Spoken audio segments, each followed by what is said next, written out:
ticket sales are past 45,000. It's one of the largest for the team in a friendly. Yeah. Thoughts on just playing in front of that many people? Well, we're just excited to be in Atlanta, not only for our Atlanta girlies here on the team, but also to get 45,000 and be playing at Mercedes-Benz Stadium, which I think is the first time that we've played here. So it's been quite a few years since we've played here, and really looking forward to it, especially with Atlanta being U.S. Soccer's future home.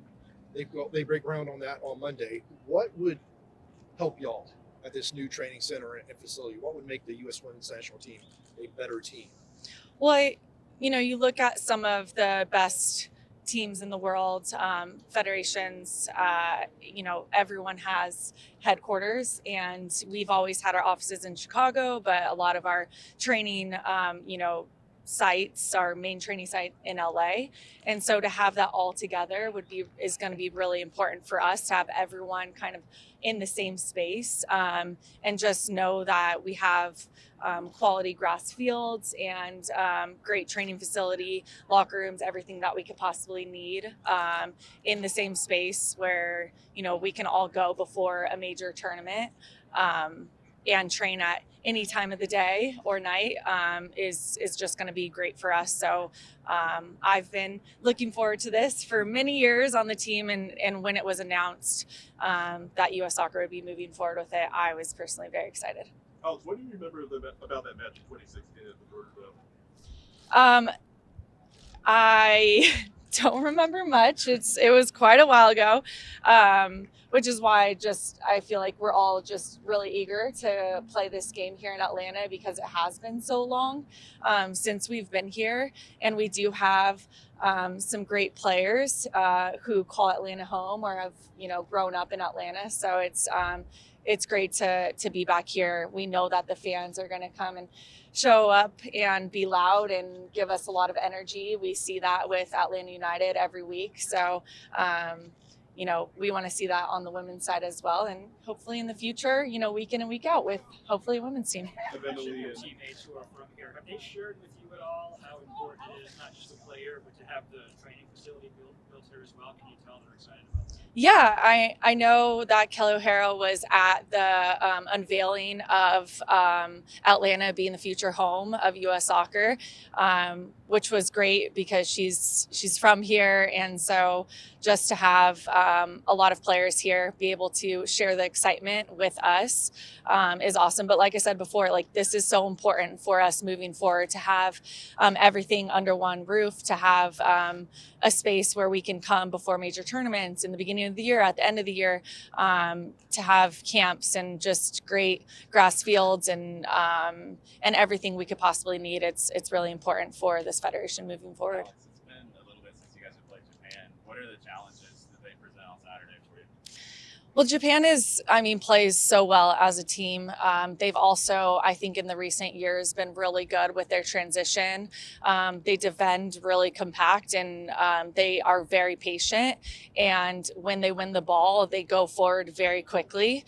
And we've seen a lot of different ways they've been able to score goals.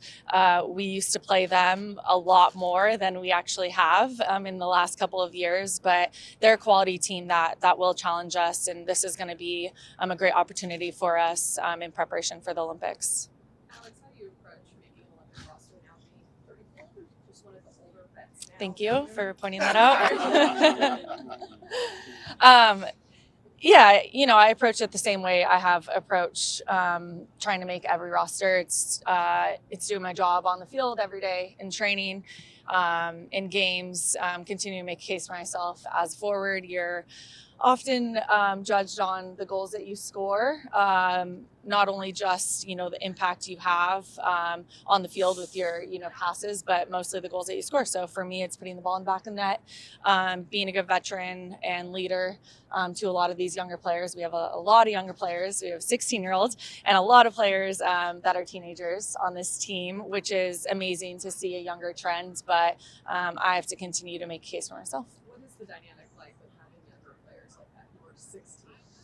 Yeah, I think that this team has always just been welcoming to any player, young or older, more experienced or inexperienced or experienced. So I think that's what we'll continue to do. And I know that Lily and Ava are so excited to get into their first training session with the team. And like you saw at the Gold Cup, some players came in for their first games or maybe second, third games and were dominant. So I think that's a testament to kind of what we create in this environment and just being accepting of everyone. How nice is it to get Mal and Kat back in the mix after being out with injuries for so long? Yeah, I'm so excited for Mal and Kat to be here. It's been a long time coming for both of them. So to see them doing well, both on the club side and then have the opportunity to get back in here with the team, I know it means so much to them and they're important pieces to this team. So I'm really excited for them to be able to play in this tournament and hopefully lift another trophy. You've been through a lot with this team. Doug's up next after this. Go ahead. Yeah. How would you describe just the transition period before Emma gets here and you guys only have 6 matches before the end of the season? Yeah, honestly, we've been trying to implement, a style that Twyla has put forward. And I think that, could be under, some similarities of what Emma is looking to implement as well. But right now, Twyla's our coach and Emma has another team that she's taking care of. So we have to take everything in stride. And I think that this team is really good at that. How has she handled this unique situation, Twyla, this being interim, knowing someone else is coming in? Yeah, it's definitely been unique. It's a difficult position that Twyla's been in, but honestly, we feel like the last few months we've done really well under her. We've performed well. We've bounced back from hard losses in a positive way. So I think the mentality has been there. The tactical piece has been there. So definitely give her credit because it's very difficult position to know that you're not going to be the head coach come the Olympics, but she's doing everything in her power to prepare us for that moment. Last one for Alex right here. Go one and then last one here. All right. You're going to get to train here. You're going to get to compete. And then next week, some things in the community. How important is that for the community to get to know you guys? You guys get to know the Atlanta community. Yeah, honestly, knowing that Atlanta is going to be our future home with U.S. Soccer, it was important for us to get to know the community a little bit, especially the fortunate opportunity we have to play here this weekend. So getting an opportunity to go to a girls' school and interact with them and understand this community a little bit better and show our faces outside of a hotel and a training field and a stadium is something we rarely get the opportunity to do because of the quick turnaround with these camps. So it's a great opportunity that U.S. Soccer presented with us, and we're happy to be able to get out in the community and at least get to know everyone a little bit. What is that transition period like with having a new coach coming in shortly before the Olympics, and what is it like from a player's perspective specifically? I think we'll find out in June when Emma comes in and takes over. But it's not something that we aren't used to. We have dealt with a lot of change.